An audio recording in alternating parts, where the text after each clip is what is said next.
I remember when one of my coaches from a while back, a few years ago, asked me what I really wanted from my life. And it was the first time I really was gobsmacked because I didn't really know.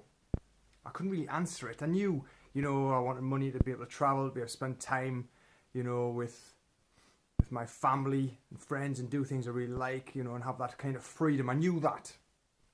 But that's the objective. The goals I really thought of getting the clarity on what I wanted to do to achieve those objectives of happiness and freedom, I wasn't clear on. And so I sat with it and I thought about, how can I get this done? How can I make this done? And I came up with a solution, or myself and my coach did. And instead of asking what I did want, I thought about what I didn't want. And that made things so much simpler. Because everybody knows what they don't want. They know what they don't want to do. They know what jobs they don't want to do. They know what things they don't like in life. And what things they don't want to ever do. And yet, so many people are still doing those things. And I found myself, that's what I was doing. I didn't like this. I didn't like that. And yet I was still doing it. And so, before you try and clarify, or before I try to clarify, everything I did want and what I want to do, what my purpose was in this world, going forwards with my life, to do the things that I really love doing, and the things that would really make me happy, I looked back over my shoulder and thought, okay, what's dragging me back? What anchors, what weights are behind me, dragging me back, slowing me down to get where I want? Those things being the things that made me unhappy, the things I did not want. And I took a pen, I took some paper, and I started writing it down. I wrote down habits I didn't like. I wrote down things that I couldn't abide, silly things, and it could be anything. But it was things like, don't like smoking. Don't like people leaving lights on when the lights don't need to be on. Those kinds of things. I went from silliness like that to certain people I wouldn't resonate with, and some people I wouldn't like working with because they wouldn't fill me with energy, if you like. So, and everything in between.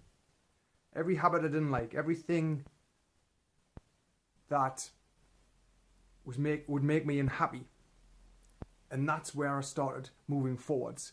Because what I was doing was I was cutting all the things behind me. I was slowing down to actually see what was making me unhappy. Because I believe, anyway, that to be happy, you have to remove the things or people from your life that make you unhappy. Because everyone has people in their lives, well-meaning people, who have their own opinions. And I've talked about before the fact that everyone has an opinion which you cannot do anything about. You can only react or control how you react to it. And if you feel like you have someone who is draining your energy, then ask yourself, which is what I did, is this somebody I really want in my life?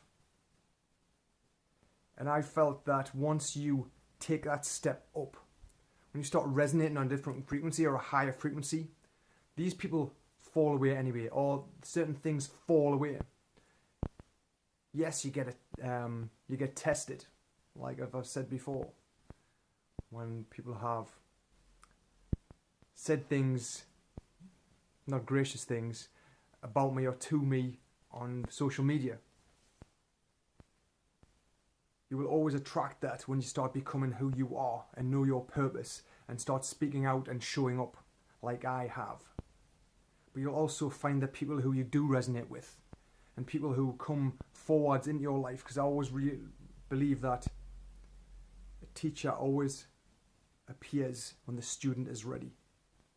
So when you're resonating a certain frequency, or your mind's in a certain vibration, or you're in a different place, then things appear in front of you. People, things, books, anything that is there to help you move forwards, as long as you're ready and you're able to step forwards. if you're always holding yourself back, or you're still sitting in that unhappiness and just wish that you can have this, but you're not prepared to cut the ties, or at least to identify what you do not want, you will always find a struggle moving forwards. That's how I found it anyway. So my remit, mission if you like, 2017 is to let go of 2016. The person I was in 2016 got me 2016 results. I know what I'd like this year, and I know that I have to, or I will become a different version of me to move forwards. Because you can't get more of something doing something that you got less of, if that makes sense. So let's say you were earning a certain income. If you were earning a certain income last year, you can't still be that person this year expecting to earn more. Or it's the same with any kind of business or freedom. If you want more freedom in your life, you can't do all the things that was preventing the freedom last year, but expecting it to somehow change. That's how it works. And that's how I found it works. So, to move forwards and get clarity on what you do want out of your life, check out what you don't want, what you can let go, and see how that helps. Thanks for listening. See you tomorrow. Cheers. Bye.